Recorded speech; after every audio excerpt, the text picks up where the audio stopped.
मेरे पति मुझसे 20 साल बड़े थे। हम आपस में बहुत लड़ते झगड़ते थे। एक दिन मेरे पति की बीपी हाई हो गई और उन्हें लकवा मार गया था। वह बिस्तर से लग गया। वह रात को रोता था और बार बार स्टोर रूम की ओर इशारा करता था। जब मैं स्टोर रूम में जाती तो अंदर कोई नहीं होता था। और फिर एक दिन मेरे पति की मौत हो गई। पति मर गया। पति के मरने के तीसरे चौथे दिन मैं स्टोर रूम की सफाई कर रही थी और स्टोर रूम की सफाई करते हुए मेरी जान ही निकल गई, क्योंकि स्टोर रूम में तो मेरा पति और कहते हैं कि ज़िंदगी सबके साथ एक न एक दिन इंसाफ ज़रूर करती है। कुछ लोगों के साथ इंसाफ हो जाता है और उनको पता ही नहीं होता। मैं भी उन्हीं लोगों में से थी। मेरा नाम रोहिणी है। मैं बहुत ज़्यादा खूबसूरत थी। मेरे माँ बाप ने मेरी शादी एक सरकारी नौकर से करवाई थी, जो एक बहुत ही अच्छी पद पर था, लेकिन मुझसे 20 साल बड़ा था और उसके सर पर एक भी बाल नहीं था।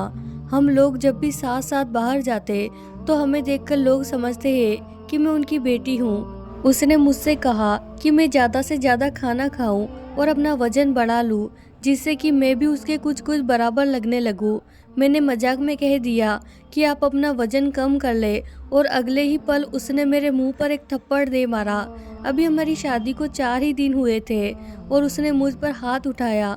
उसने मुझे इतनी जोर से थप्पड़ मारा कि मैं जमीन पर गिर गई थी। मैं हैरान रह गई कि मैं तो मजाक कर रही थी और इसने तो मुझे इतनी जोर से मारा कि मैं जमीन पर जाकर गिरी। मुझसे कहने लगा कि औरत हो, औरत बन के रहो। अगर मैं तुम्हारे लिए सब कुछ करता हूँ और आगे से भी मुझे ही करना है, तुम्हें भी कोई हक नहीं पहुँचता कि तुम मेरा किसी भी हवाले से मजाक बनाओ। मैंने कहा मैं आपका मजाक नहीं बना रही थी, लेकिन इस बात का बहुत बुरा मान लिया और उसके बाद भी मुझे ताने देता रहा और रोज़ मेरे लिए ऐसी चीज़ें लेकर आता जिसको खाने से मेरा वजन बढ़ जाए। कभी चाउमीन, कभी बर्गर, पता नहीं क्या क्या। सारा बाहर का उल्टा सीधा खाना मुझे खिलाने लगा, यहाँ तक कि मेरा पेट खराब होने लगा। लेकिन उसने कहा कि अगर तुम खाओगी तो यही सब खाओगी, नहीं तो कुछ भी नहीं खाओगी। उल्टी सीधी चीज़ें खाने से मेरा वजन तो बढ़ गया, अजीब तरह से। मैं बहुत बुरी लगने लगी थी। सब लोग मुझसे कहा करते थे कि शादी के बाद तुम्हें क्या हो गया है, अच्छी भली तुम खूबसूरत हुआ करती थी, इतनी जल्दी वजन बढ़ा लिया। लोगों को बताने की भी इजाज़त नहीं दी थी। मेरे पति ने शादी के चौथे दिन ही मुझ पर हाथ उठाया। मेरे माँ बाप को गालियाँ और ताने दिया करता था। मुझे बिल्कुल भी इज्जत नहीं दी थी। मेरी ज़िंदगी बहुत ही बुरी गुजर रही थी। मेरा पति मुझे बिल्कुल भी इज्जत नहीं करता था। मैंने सोचा था कम से कम मेरे खर्चे तो उठाएगा, लेकिन अब उसने मुझसे कहना शुरू कर दिया था कि अगर पैसे चाहिए तो तुम अपनी नौकरी सिर्फ खुद कर लो। मेरी ज़िंदगी में सुकून नहीं था। हमेशा किसी न किसी बात पर लड़ाई करता ही रहता था। मैंने स्कूल में नौकरी करना शुरू कर दी। मेरी हालत इतनी बुरी थी, कभी कभी तो स्कूल के बच्चों के सामने ही रोना शुरू कर देती। बच्चे हैरान हो जाते कि टीचर को क्या हो गया है। वह मुझसे पूछते हैं, लेकिन मेरे पास कोई जवाब नहीं होता था। मेरा कोई ऐसा नहीं था जिसे मैं अपने दिल का दर्द दिखाती। मेरा पति बहुत ही पुरानी गिरी हुई सोच का मालिक था। एक औरत के साथ सख्ती से पेश न आओ, वो तुम्हारी इज्जत नहीं करेगी। इसीलिए मैं अपने पत्नी को मिले बजे मारता पीटता। मैं उसके साथ सख्ती करता हूँ। वो अपने दोस्तों के सामने भी मेरी बेइज्जती करता। अभी तक हमारा कोई बच्चा भी नहीं हुआ था। मैं बहुत ही परेशान रहती थी। लोगों से झूठ बोलना पड़ता कि मैं बहुत खुश हूँ, नहीं तो लोगों को मौका मिल जाता बातें बनाने का। पता नहीं मेरे को मुझसे क्या चलती। मैं अपने पति को मनाने की हर मनन कोशिश करती। वह जो भी कहता है उस बात को मान लेती, लेकिन चाहे उसकी जितनी भी मानो चाहे ना मानो, उसे मुझ पर गुस्सा ही करना था। तो मुझे ऐसा लगता था कि किसी और बात करता है जो मुझ पर निकाल रहा है, क्योंकि मुझ पर गुस्सा निकालने के बाद अपने दोस्तों के साथ बाहर चला जाया करता था। दोस्तों के साथ हंसी मजाक करता और बहुत ज़्यादा खुश रहता। कभी कभी उसके दोस्त घर पर आते थे। जब उसके दोस्त घर पर आते तो मेरा पूरा दिन किचन में गुजर जाता, लेकिन मैं कोई शिकायत ना करती। फिर भी मैं उसके लिए बुरी थी। आखिर क्यों, मुझे समझ में नहीं आता था। कभी कभी किधर से मेरे घर किसी की नज़र लग गई है या किसी ने जादू करवा दिया है। मेरा पति जिस ऑफिस में काम करता था वह वहाँ से खूब पैसा कमाया था, बार बार गाड़ियाँ बदलता, अपने सब शौक पूरे करता, लेकिन मेरी चीज़ों से उसे कोई मतलब नहीं होता था। मैं अपना खर्चा खुद ही पूरा किया करती थी। अब तो पूरे मोहल्ले में यह मशहूर हो गया था कि यह लोग आपस में बहुत लड़ाई झगड़ा किया करते हैं। एक दिन तो हमारे घर कुछ ज़्यादा ही लड़ाई झगड़ा हो गया। मेरे पति ने ज़ोर ज़ोर से चिल्लाना शुरू कर दिया। कहने लगा, कोई ढंग की सब्जी बनाकर नहीं रख सकती थी, यह दाल क्यों बनाई है? तुम्हें पता है मुझे दाल बिल्कुल भी पसंद नहीं। मैंने भी गुस्से में कह दिया, जो कुछ खाना था वह घर में लेकर रख जाते, तभी तो बनाती। मेरे पास पैसे नहीं जो मैं बाजार से खरीद कर बनाऊं। मेरा इतना बोलना था कि मेरे पति का गुस्सा और भी जोर पकड़ गया। वह गुस्से से कांपने लगा और बोला कि अभी के अभी मेरे घर से निकल जाओ, मेरे घर अब तुम नहीं रह सकती। तुम मुझे शुरू से ही बिल्कुल भी पसंद नहीं हो, मैं तो तुम्हारे साथ मजबूरी में रह रहा था। मेरे पति को इतना ज़्यादा गुस्सा आ गया कि उसका बीपी हाई हो गया और उसको दौरा पड़ गया। मुझको समझ नहीं आ रहा था कि उसे क्या हुआ है। उनकी हालत को देखकर मैं बहुत ज़्यादा डर गई थी। मैंने जल्दी से एम्बुलेंस बुलाई और मैं लेकर हॉस्पिटल गई, लेकिन डॉक्टरों ने कहा कि बहुत देर हो चुकी है, आपके पति को लकवा मार गया है।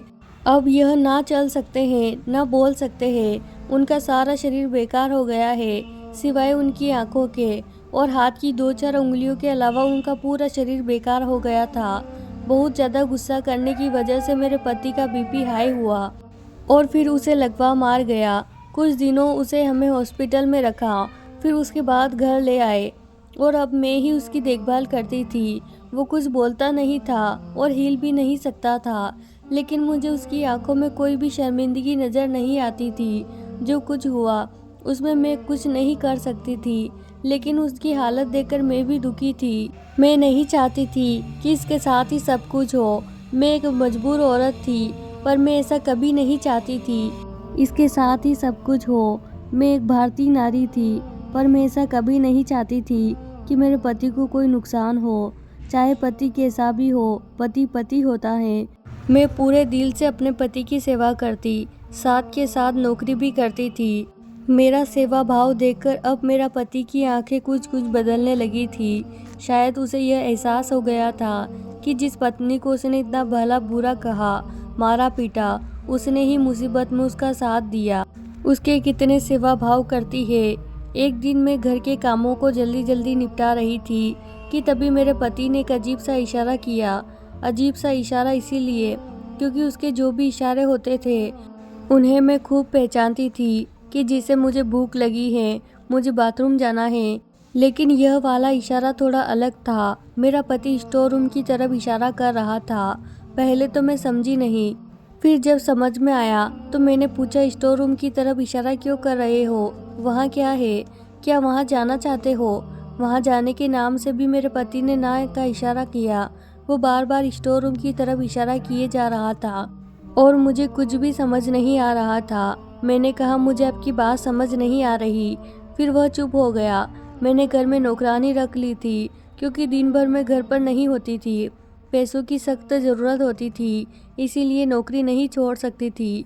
अब मेरा पति तो काम पर जाता नहीं था। ऑफिस की तरफ से सब क्लियर हो गया था। कुछ फंड वगैरह मिलना था जिसमें अभी टाइम लग रहा था। फंड के लिए भी मैं रोज़ रोज़ ऑफिस में फ़ोन करती, लेकिन वह लोग मुझे अलग ही कहानियाँ सुना दिया करते थे। मेरे पति का काम ऐसा, बहुत से लोग उसे जानते थे और उससे डरते थे। कुछ काम ऐसे होते थे कि मेरे पति के सिग्नेचर वगैरह पूरे नहीं होते थे और मेरा पति इसी बात का फ़ायदा उठाता था। जो लोग मेरे पति से फाइल पर दस्तखत करवाने आते, उनसे मेरा पति मोटी रकम वसूल किया करता था। लेकिन अब पैसा आना बिल्कुल बंद हो गया था। रिश्तेदार भी जो पहले हर वक्त आते थे और चिकनी चुपड़ी बातें करते थे और उन्हें अपना मतलब निकालवाते थे, अब उन्होंने भी आना बंद कर दिया था। यहाँ तक कि फ़ोन भी नहीं करते थे। और इस बात का एहसास मेरे पति को हो गया था कि मुश्किल समय में पत्नी ही काम आ रही थी। मेरा पति रोज़ स्टोर रूम की तरफ इशारा करता और रोता। कभी कभी तो उसकी हालत देखकर मैं भी रोने लगती। हमारी शादी को अभी ज़्यादा समय नहीं हुआ था, अभी 3 ही साल तो हुए थे। हाँ, ये अलग बात है कि इन 3 सालों में उसने मुझे बहुत परेशान किया था, लेकिन मैंने उसे माफ़ कर दिया था क्योंकि भगवान ने उसको उसके किए की सज़ा दे दी थी। फिर मैं कौन होती थी उसे सज़ा देने वाली। लेकिन मैं अपने पति की इस बात से परेशान थी कि वह स्टोर रूम की तरफ से बार बार इशारा क्यों करता है। उसके कहने पर मैं स्टोर रूम में जाकर देखती, लेकिन मुझे वहाँ पर कुछ भी दिखाई नहीं देता।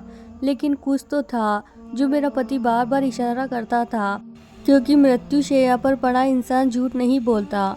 एक दिन हमारे घर एक लड़की आई। वो खुद को मेरे पति की कजिन बता रही थी। मेरे पति से तो नहीं मिली, मुझसे अजीब अजीब सी बातें करने लगी कि जैसे बची हुई तनख्वाह कब मिलेगी, फंड के पैसे कब मिलेंगे। मैंने कहा कि मुझे नहीं पता, मैं तो रोज़ फ़ोन करती हूँ, लेकिन वह लोग कोई ना कोई बहाना कर देते हैं। फिर कहने लगी कि वह पैसे तो बहुत सारे पैसे मिलेंगे, इतने सारे पैसों का क्या करोगी।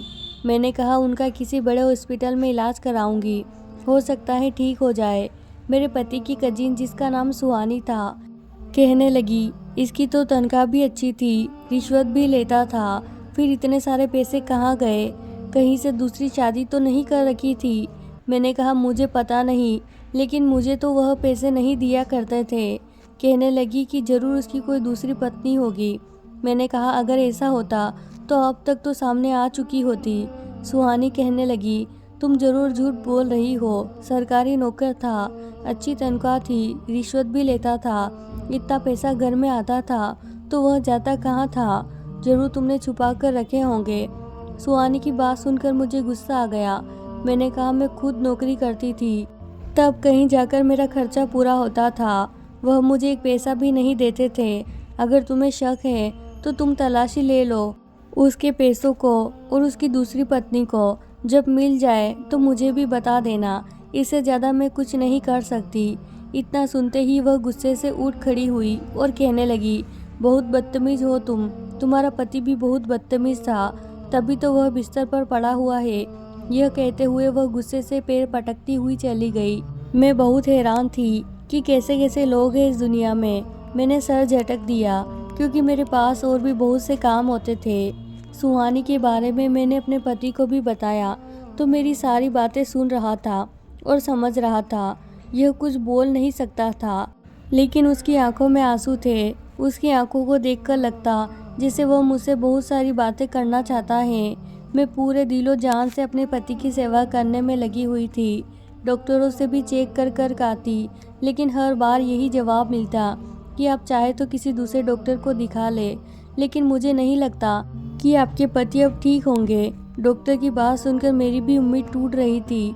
डॉक्टर हर महीने आती, चेक करते, लेकिन यही कहते कि कोई उम्मीद नहीं है। मेरा पति अभी स्टोर रूम की तरफ इशारा करता और रोता रहता, तो हर वक्त परेशान रहता। खाना पीना भी बहुत ना के बराबर रह गया था। डॉक्टर का कहना था कि अगर आपके पति ऐसे ही परेशान होते रहेंगे तो दवा जल्दी असर नहीं करेगी।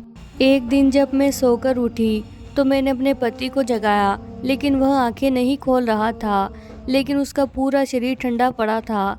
मैंने जल्दी से डॉक्टर को फ़ोन किया। डॉक्टर आया तो डॉक्टर ने कहा कि यह तो रात को इस दुनिया से जा चुके हैं। मैं रोने लगी। डॉक्टर ने मुझे समझाया इसमें रोने वाली बात नहीं बल्कि खुश होने वाली बात है, क्योंकि आपके पति की जो भी हालत थी उसमें उसका मर जाना ही अच्छा था, क्योंकि आपके पति बहुत तकलीफ में थे। फिर मैंने भी खुद को संभाला कि हाँ डॉक्टर सही कह रहा था, मेरे पति की तकलीफ कम हो गई थी उनके मर जाने के बाद। लेकिन जो भी हो, मुझे अपने पति के मरने का बहुत दुख था। वह जैसा भी था, कम से कम उसके रहते हुए खुद को सुरक्षित महसूस करती थी। उसके रहते हुए ऐसा लगता था कि जैसे मेरा कोई अपना है, भले ही नाम का हो, क्योंकि मेरी शादी करने के बाद मेरे माँ बाप तो आगे पीछे भगवान को प्यारे हो गए थे। इस दुनिया में अब मैं बिल्कुल अकेली रह गई थी। पूरा दिन अकेले घर में पड़े पड़े घुटती रहती थी और उसी घुटन से बचने के लिए घर के कामकाज ढूंढ ढूंढ कर किया करती थी। नौकरानी मेरे साथ अब भी रहती थी, मैंने उसे नहीं निकाला था। कम से कम उसके साथ रहने से मेरा दिल लगा रहता था। मैं बाहर बहुत कम निकलती थी, बाहर का सौदा वगैरह ला दिया करती थी। एक दिन ऐसे ही घर के कामों में बिजी थी कि मेरे दरवाजे पर दस्तक हुई। नौकरानी ने जाकर दरवाज़ा खोला और कहा कि मुझसे कोई औरत मिलना चाहती है, उसके साथ एक बच्चा भी है। मैंने कहा उस औरत को अंदर ले आओ। जब वह अंदर आई तो मैंने उसे पहचानने की कोशिश की कि हो सकता है मैंने इसे कहीं देखा हो, लेकिन वह औरत मेरी जान पहचान की बिल्कुल भी नहीं थी। फिर वह औरत जो बोली, उसने मेरे सर पर आसमान गिरा दिया। कहने लगी, तुम्हारा पति मेरा भी पति था। तुम्हारी शादी के 2-3 महीने बाद उसने मुझसे शादी कर ली थी और अब मैं अपना हक लेने आई हूँ। मुझे बहुत ज़्यादा दुख हुआ। मेरे पति ने दूसरी शादी कर ली थी, तभी तो वो मुझसे प्यार नहीं करता था और ना ही मुझे इज्जत देता था। मेरा सारा गुस्सा उस औरत पर निकल पड़ा। गुस्से से उस औरत से बोली, तुम्हें शर्म नहीं आती एक शादीशुदा मर्द को फंसाते हुए? तुम्हारी वजह से मेरी ज़िंदगी बर्बाद हुई, सिर्फ तुम्हारी वजह से। मेरे पति ने मुझे मेरा हक नहीं दिया, दिन रात तड़पाया था उसने मुझे, एक एक पैसे को तंग कर दिया था, क्योंकि अपनी सारी कमाई तो तुम पर लुटा रहा था। जब वह बीमार हुआ था, जब वह बिस्तर पर पड़ा हुआ था, जब उसको तुम्हारी सेवा की ज़रूरत थी, तब उस वक्त यह हक कहाँ गया था? उस समय दिन रात एक करके सिर्फ और सिर्फ मैंने उसकी सेवा की थी। मेरी बात सुनकर औरत बोली, मैं कुछ नहीं जानती, मैंने शादी की थी, यह बच्चा मेरे साथ है और अब मुझे मेरे बच्चे का हक चाहिए। सरकारी नौकर था, इतने पैसे कमाता है, बहुत पैसा होगा उसके पास, और उस दौलत में से मुझे मेरा हक मुझे चाहिए। और अब तो मरने के बाद उसकी पेंशन भी आती होगी, मुझे हर चीज़ में अपना हिस्सा चाहिए। मैंने गुस्से से कहा, मेरे पास कुछ भी नहीं है, जो भी कमाता था वह तुम पर और ना जाने तुम जैसी ना जाने कितनियों पर लुटाता था, मुझे एक पैसा भी नहीं देता था। मैं अपना खर्च खुद नौकरी करके उठाती थी, यह घर भी किराए का है। मेरी बात सुनकर उस औरत को विश्वास नहीं हो रहा था। इतना पैसा कमाने वाला आदमी अपना खुद का घर भी छोड़कर नहीं गया था। उसने पूरे घर की तलाशी लेनी शुरू कर दी, लेकिन पूरे घर में उसे कुछ भी नहीं मिला। आखिर में वह मुझे धमकाकर चली गई कि मैं कोर्ट तक जाऊंगी, लेकिन अपना हिस्सा जरूर लूंगी। हे भगवान, अभी और न जाने कितनी इम्तिहान बाकी है। मैं अपना सर पकड़कर बैठ गई। मैंने जल्दी से अपने पति के ऑफिस फ़ोन किया। मैं जल्द से जल्द सारा पैसा अपने कब्जे में करना चाहती थी। उस औरत के तेवर देखकर तो लग रहा था कि वह मुझे पैसा भी नहीं देने वाली, लेकिन ऑफिस में फ़ोन कर कर के और इधर उधर के चक्कर लगा लगा कर मैं तंग आ गई थी, लेकिन वह लोग पैसा देने का नाम नहीं ले रहे थे। अब तो मेरी नौकरी भी छूट गई थी, घर में पैसे की बहुत दिक्कत थी। धीरे धीरे हालात इतने ख़राब हो गए, क्या मुझे एक वक्त की रोटी भी नहीं मिलती थी। कभी कभी तो मुझे भूखे ही सोना पड़ता। मैंने अपनी नौकरानी को भी निकाल दिया था, कहा था कि मुझे तनख्वाह नहीं दे सकती तो तू कहीं और काम देख ले। भूखे रहने की वजह से मेरी सेहत खराब होती चली जा रही थी। बीमार हो जाती तो दवा भी नसीब ना होती। ऐसे ही पड़े पड़े खुद ही ठीक हो जाया करती थी, लेकिन मेरी सेहत बहुत ज़्यादा खराब हो चुकी थी। पूरा शरीर हड्डियों का ढांचा हो गया था। इस हालत में दूसरी नौकरी भी नहीं ढूंढ सकती थी। मेरी नौकरानी बहुत अच्छी थी, कभी कभी मेरे हालचाल लेने के लिए आ जाया करती थी और कुछ खाने पीने को भी दे दिया करती थी। एक दिन मकान मालिक आया, कहने लगा, घर का किराया दो, नहीं तो घर खाली कर दो। मैं बहुत गिड़गिड़ाई कि मैं कहाँ जाऊँगी, लेकिन मेरा मकान मालिक बहुत ही पत्थर दिल आदमी था। मेरे रोने का उस पर कुछ भी असर नहीं हुआ। धमकी देता हुआ जाने लगा कि घर खाली करो, नहीं तो कल आकर सारा सामान निकाल कर बाहर फेंक दूंगा। तभी कुछ सोचकर वह मेरे पास आया, कहने लगा, अगर तुम चाहो तो इस घर में रह सकती हो, वह भी बिना किराया दिए। मैं खुश हो गई कि चलो शायद मेरे मकान मालिक का पत्थर दिल पसीज गया, लेकिन उसका दिल पसीजा नहीं था, बल्कि उसके दिल में गंदी सोच भर गई थी।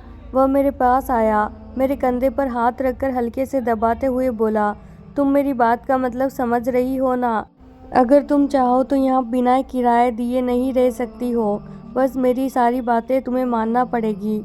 मेरी आंखों में आंसू आ गए। वह मुझे सोचने का टाइम देकर चला गया। अपने मरे हुए पति से शिकायत कर बैठी कि कम से कम अपना घर तो कर जाते, तो कम से कम अपनी इज्जत तो ना बेचनी पड़ती। लेकिन मैंने सोच लिया था कि चाहे कुछ भी हो जाए, मैं अपनी इज्जत दांव पर नहीं लगाऊंगी। मैंने अभी दिन भर का सारा सामान बेच दिया। सोचा था कुछ पैसा मिलेगा, उसे घर का किराया चुका दूंगी और यहाँ से चली जाऊंगी। भले ही किसी के घर झाड़ू पोछे का काम करना पड़े, वहाँ काम करके अपना पेट पाल लूँगी। घर का सारा बड़ा बड़ा सामान बेच दिया, छोटा मोटा सामान बच गया था, उसी को सेट करने में लगी हुई थी। यही सब काम करते करते स्टोर रूम में आ गई। मुझे अपने पति की बात याद आने लगी कि स्टोर रूम में कुछ तो ऐसा था जो मेरा पति बार बार इधर इशारा करता था। मैं पूरे स्टोर रूम की तलाशी लेने लगी, लेकिन मुझे कुछ भी नहीं मिला। स्टोर रूम में मुझे एक पुराना मटका रखा हुआ था, पीतल का मटका था। सोचा कीमती होगा, इसे बेचकर पैसे मिल जाएंगे। यह सोचकर मैंने मटका को उठाया कि तभी वह मटका मेरे हाथ से छूटकर नीचे गिर गया। मटके के गिरने से नीचे फर्श पर लगी हुई टाइल टूट गई। टूटी हुई टाइल के नीचे मुझे एक संदूक दिखाई दिया। मैंने जल्दी जल्दी से उस संदूक को बाहर निकाला। खोलकर देखा तो मेरी आंखें फटी की फटी रह गई। पूरा संदूक को सोने चांदी के सिक्कों और कीमती गहनों से भरा पड़ा था। संदूक का आधा हिस्सा गहनों और सिक्कों से भरा हुआ था तो आधा हिस्सा नोटों से भरा हुआ था। यह सब देखकर तो मेरा सर चकरा गया था। मेरे पति की जिंदगी भर की कमाई इस संदूक में थी। सरकारी नौकरी करते थे और कम से कम नौकरी करते हुए 20 साल तो हो ही गए होंगे, और इन सालों में जितना पैसा कमाया था सब जोड़ जोड़ कर इस संदूक में रखा था। अब मुझे समझ आया कि मेरे पति क्यों स्टोर रूम की तरफ इशारा करते थे। मरने से पहले शायद वह अपनी सारी दौलत मुझे दे देना चाहते थे। मरते समय मेरी सेवा भाव देखकर शायद उन्हें यकीन हो गया था कि इस पूरी दुनिया में मैं एक अकेली मैं उनसे सच्चा प्यार करती हूँ। मेरी आंखों में खुशी के आंसू आ गए। अपने पति को धन्यवाद दिया और उनकी आत्मा की शांति के लिए प्रार्थना की। जल्दी जल्दी सारा पैसा और गहने एक बैग में भरे। मैंने अपनी नौकरानी को बुलाया, घर का बचा हुआ सामान उसके हवाले किया और कुछ पैसे भी दिए। मकान मालिक के आने से पहले मैं निकल जाना चाहती थी, क्योंकि मुझे उस पर भरोसा नहीं था। वह मेरे साथ ज़बरदस्ती भी कर सकता था। मेरी नौकरानी हैरान थी, इतना पैसा मेरे पास कहाँ से आया। उसे लगा कि शायद मुझे मेरे पति के ऑफिस से पैसे मिल गए, लेकिन इन लोगों ने तो पैसे खा लिए थे। एक भी पैसा नहीं दिया था। कुछ ज़रूरी सामान और अपने पति का छोड़ा हुआ पैसा लेकर मैं दूसरे शहर आ गई। सबसे पहले मैंने वहाँ पर एक घर खरीदा और अब आज मेरे पास सब कुछ है, गाड़ी बंगला पैसा सब कुछ है। मेरी ज़िंदगी अब बहुत ही सुकून से गुजर रही है। दूसरी शादी करना नहीं चाहती, हालांकि अभी मेरी उम्र बहुत कम है। 23 साल की उम्र हुई है, क्योंकि 20 साल की उम्र में ही मेरे माँ बाप ने शादी कर दी थी। लेकिन मैं दूसरी शादी नहीं करना चाहती। अपनी ज़िंदगी को भी फ़िलहाल अपने तरीके से जीना चाहती हूँ। मैं बहुत ज़्यादा पढ़ी लिखी नहीं थी। 12वीं के बाद ही मैंने पढ़ाई छोड़ दी थी, क्योंकि हमारे घर के हालात बहुत ख़राब हैं और मैं आगे की पढ़ाई अफोर्ड नहीं कर सकती थी। इसीलिए मजबूरी में पढ़ाई छोड़ना पड़ी थी। लेकिन आज जब मेरे पास पैसा है तो मैंने अपनी पढ़ाई पूरी करने की सोची। मैं अपने पैरों पर खड़े होना चाहती हूँ, क्योंकि पैसे का कोई भरोसा नहीं, आज है कल नहीं। मैंने एक अच्छे कॉलेज में एडमिशन लिया और अपनी पढ़ाई करने लगी। ज़िंदगी में बहुत दुख उठाए थे, लेकिन अब मेरी ज़िंदगी में कोई दुख नहीं था, बस एक खालीपन था। कोई अपना प्यार करने वाला नहीं था। कभी कभी दिल में ख्याल आता है कि अब मुझे मेरी ज़िंदगी में कोई सच्चा प्यार करने वाला साथी मिलेगा। पैसा पास तो मेरी सेहत भी सुधरने लगी और अब मैं पहले की तरह सुंदर हो गई थी। मेरे पैसों को देखकर और मेरी सुंदरता को देखकर न जाने कितने लड़कों ने किसी में भी अपना सच्चा साथी हाथ बढ़ाया, लेकिन मुझे भरोसा नहीं आया। आपको क्या लगता है दोस्तों, क्या मुझे कोई सच्चा जीवन साथी मिलेगा जो मुझे सच्ची मोहब्बत दे? अपनी राय कमेंट बॉक्स में ज़रूर दें। धन्यवाद दोस्तों।